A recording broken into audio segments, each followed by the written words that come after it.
Hey, hi, what's up? I'm Ragujan. This is the day three's question one. The question one is let's read the description. Design web page below. It should be responsive for large and small devices. The page must be named as index.php and the design should be appear like this in a large device uh, and it should appear like this in a small device. And also there's a second part in this question. um, Create a sign up page below like this and create a database with table users to store the following data: first name, last name, email address. And here email address has to be the primary key here, and password. Create a mechanism to store this data to the database we created using the sign up page that we created previously. So the fourth one is create a mechanism to store this data to the database we created using the sign up page that we created previously.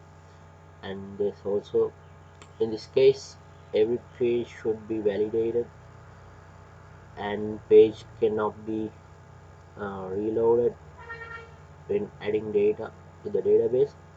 And it is imperative to be mindful of I accept I accept the terms of use when registering the user. So here you can see the question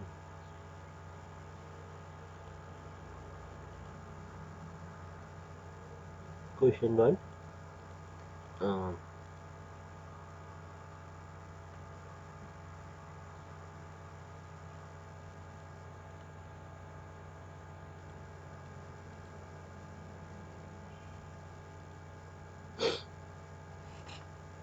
this is the first part of the question. So it's a similar design, and if I reduce the window size,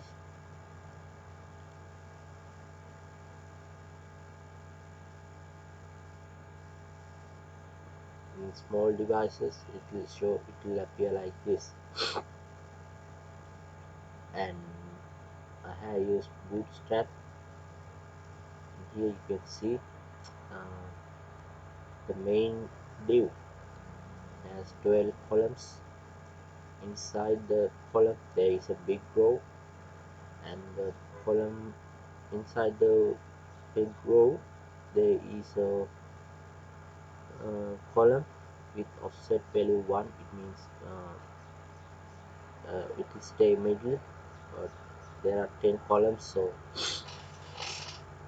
uh, after that column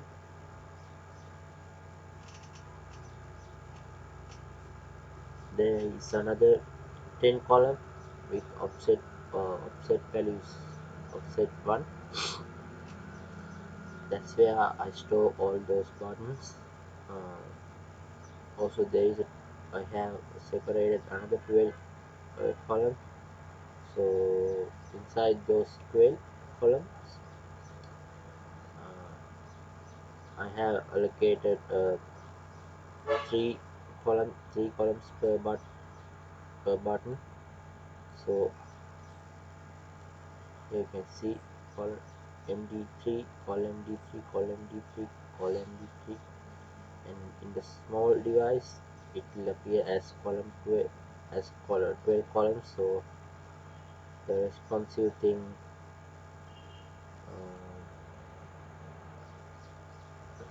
thing won't be a big issue here. So that's how I created the answer the first part of the first question. Now let's move on to the second part of the question.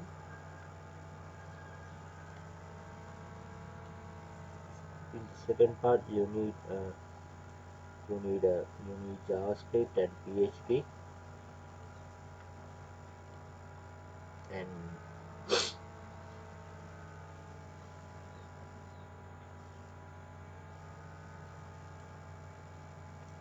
I have used the IDs to capture those input fields values.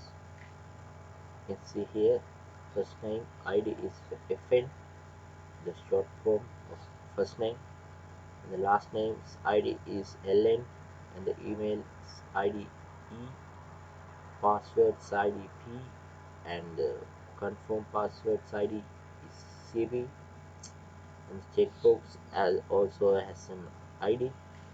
The checkbox basically says remind me, no, I accept the terms and conditions. So there is there is an ID. So you must accept that you must accept the terms and condition to sign up. Otherwise, it will redirect. It won't move. It won't go. You cannot sign up. You cannot do the sign up process. And there is so the in here you can see the sign up button. If also there is a on click event. The on click event will call the sup function. The sup function basically carries assign the values of those IDs, and inside the variable first name, last name, email, password. C password means basically confirm password, and this is checkbox values. On the values, it's just the checkbox. In here, CV has the value of checkbox.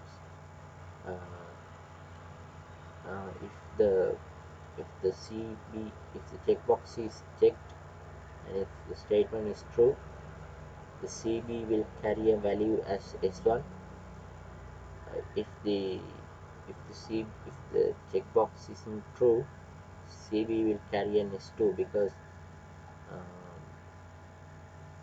so those values will be carried to the server side. So there is an actual value to carry. So the server side, if there isn't any value carried to the server side won't allow you to do the to continue furthermore. So it's a big benefit, because otherwise someone can edit it on the inside on the uh, using its own browser. So this is way more uh, way more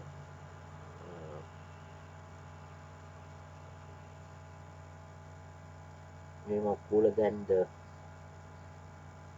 usual method. And you can see here I have created a form object, and there is a variable stored inside a stored assign stored there as a variable, and inside this form data I have inserted the values of those first name, first last name, email, password, confirm password, and the value of checkbox, and send it to the server side using Ajax, and created Ajax object. You can see here I have sent it and using post method, and there is a file in the server side called store.php. That's where the values and the values will be carried. And after that, if we go to the store.php here, you can see I have stored those values as variables, PHP variables, and here I have checked uh, the first very first action was checking the checkbox value. If the checkbox has S2, it will say agree to the terms and condition. it means we haven't the checkbox condition is false. That's why it will say it's saying agree to the terms and condition. After that, I have used a basic a filter function to get a valid email. Otherwise, it this is for getting this filter function is for getting a valid email, and those are for getting a strong password. And after that, I inside this big else statement, I have inserted another if else statement to get the perfect uh, input values. So here you can see there is a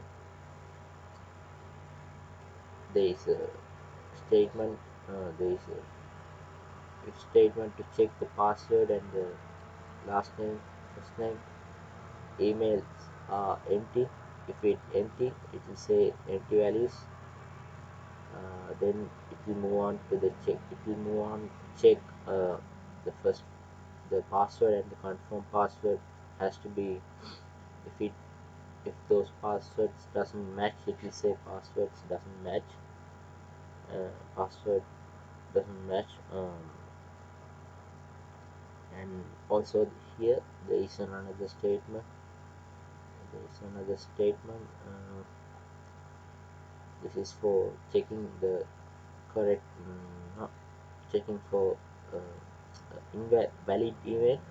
If this function isn't true, it will say invalid email. And this function, this statement is for checking a strong um, password. If it doesn't, it will say echo. It will say weak password. After that, I have connected the DBMS database and inserted and wrote an insert query to input those values to the database. And here I have executed the query, and if it works successfully, it will say echo success. But you can say like this instead of just putting it DBMS connected now. uh, Error connect else success. So this has to be the correct version of this function, the full process. Sorry. So let's open the page here. So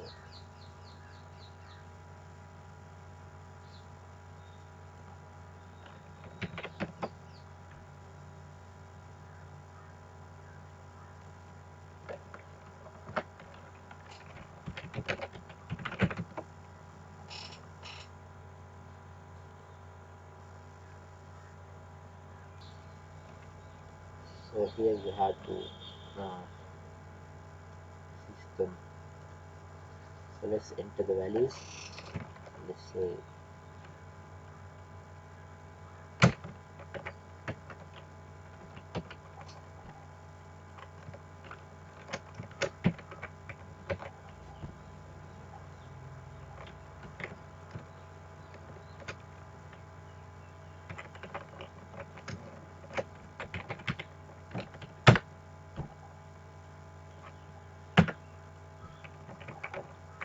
US weak password, also the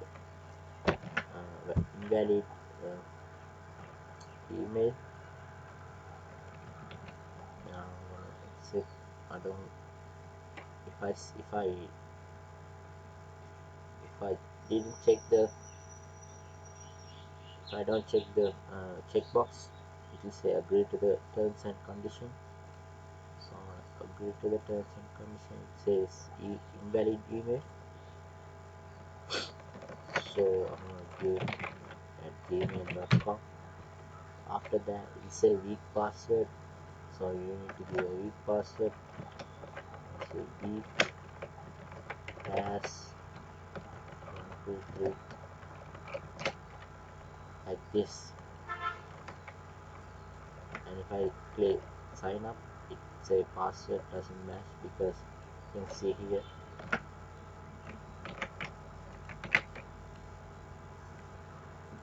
it still says password doesn't match. Because let's see what.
It says success.